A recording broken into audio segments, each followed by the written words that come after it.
Kenapa Yesus disebut Tuhan, terus Yesus juga disebut Juru Selamat, juga disebut sebagai utusan, juga disebut anak Allah, begitu ya.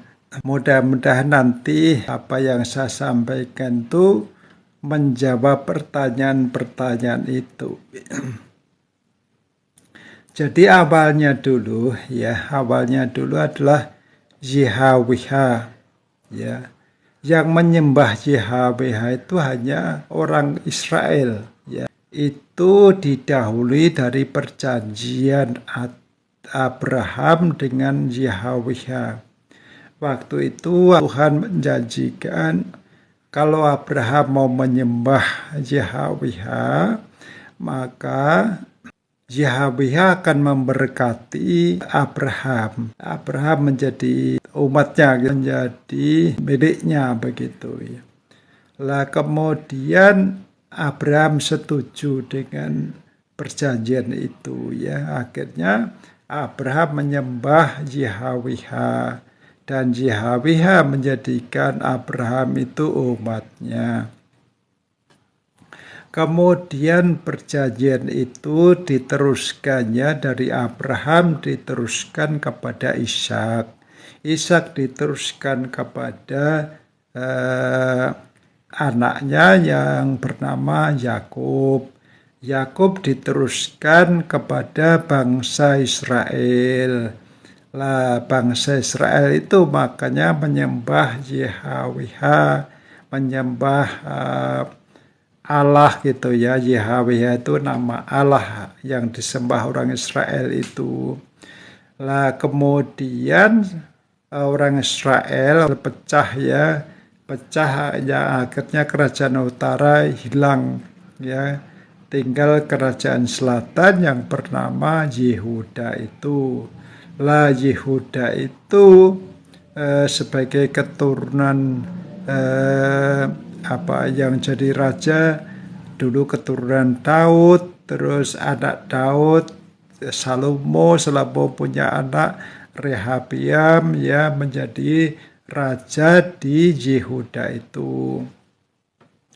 Jadi orang Yehuda, orang Israel atau Yahudi gitu ya, Yehuda Yahudi itu menyembah YHWH. Lah Yesus itu termasuk orang Yehuda ya atau orang Israel, begitulah. Yesus itu adalah YHWH yang menjadi manusia dan kemudian berpesan kepada Maria melalui malaikat, engkau dikuasai oleh Roh Kudus atau Roh Kudus menguasai engkau. Dan kemudian jadilah janin bertumbuh jadi bayi di dalam kandungan Maria itu. YHWH sendiri yang menjadi bayi itu gitu ya. Terus di waktunya yang tepat sesuai dengan umur manusia di dalam kandungan lahirlah Yesus itu. Lah nama Yesus itu nama yang dipesankan Tuhan melalui malaikat kepada Maria. Kemudian Maria itu melahirkan anak laki-laki dan diberi nama Yesus tadi. Gitu. Lah Yesus terus bertumbuh besar. Ketika Yesus sudah waktunya mengajar, Yesus menyampaikan Injil bahwa Allah itu ya menjadi manusia dan di dalam menjadi Yesus itu orang yang percaya Yesus itu akan kembali kepada YHWH karena Yesus itu adalah YHWH sendiri. Jadi kalau percaya Yesus itu sama dengan percaya YHWH. Kalau menerima Yesus sama dengan menerima YHWH. Dan orang yang mengikut Yesus itu ya sama dengan dia mengikut YHWH.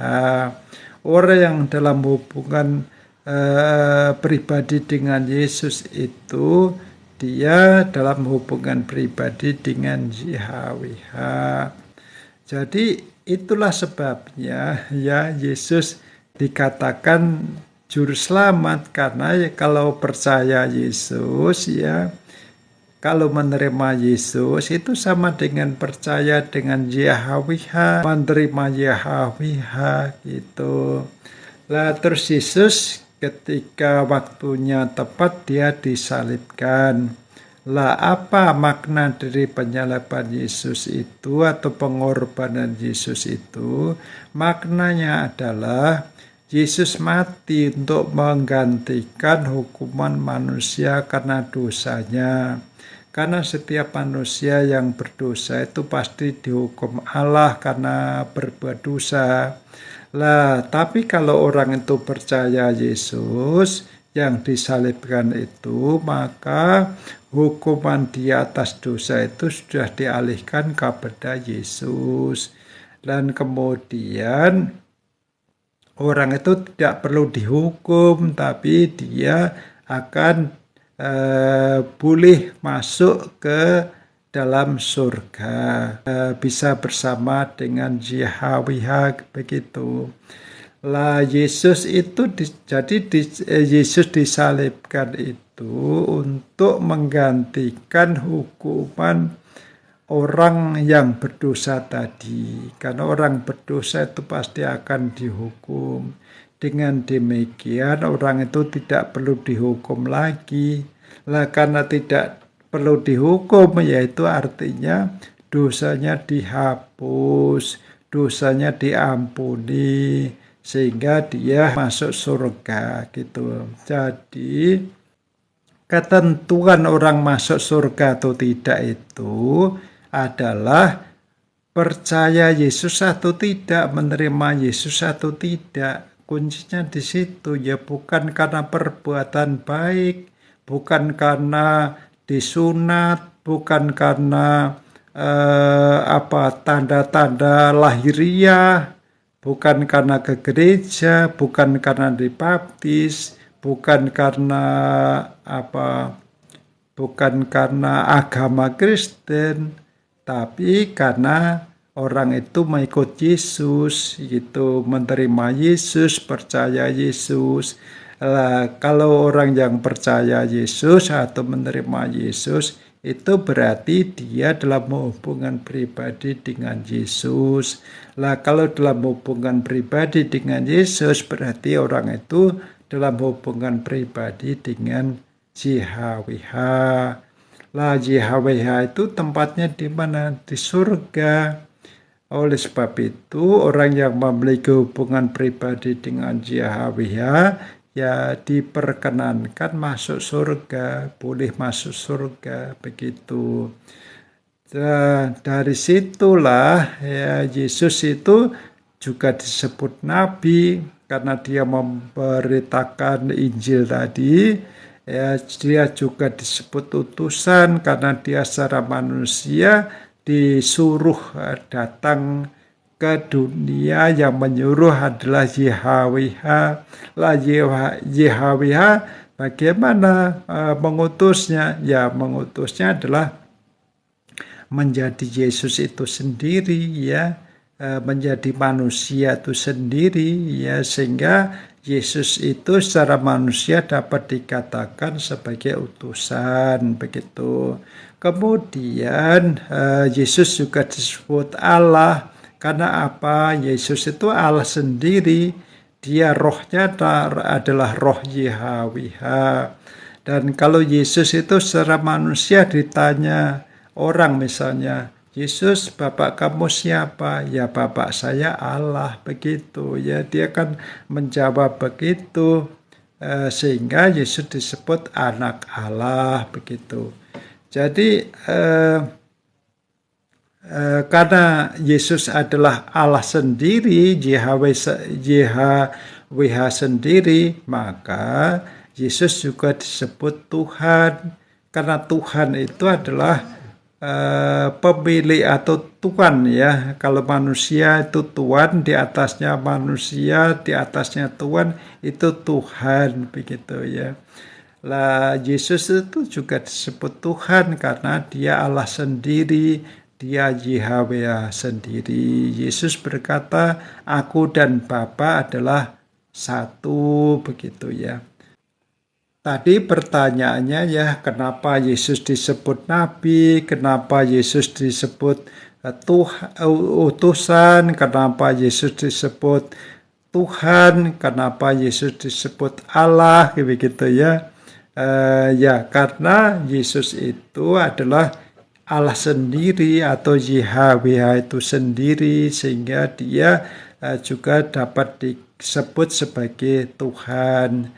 Jadi bukan Tuhan yang dirapatkan oleh orang-orang Kristen kemudian disebut sebagai Tuhan, bukan ya, tapi dengan sendirinya dia adalah Tuhan gitu. Dengan sendirinya dia adalah Allah karena dia Yahweh sendiri, Yahweh yang menjadi manusia begitu.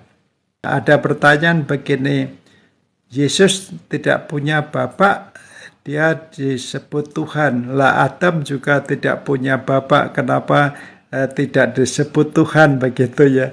Berbeda ya, kalau Adam itu dicipta oleh Tuhan, sedangkan Yesus itu adalah Allah sendiri atau Tuhan sendiri yang menjadi manusia begitu. Jadi berbeda itu. Kalau Yesus itu ya Tuhan yang menjadi manusia dalam wujud Yesus itu begitu.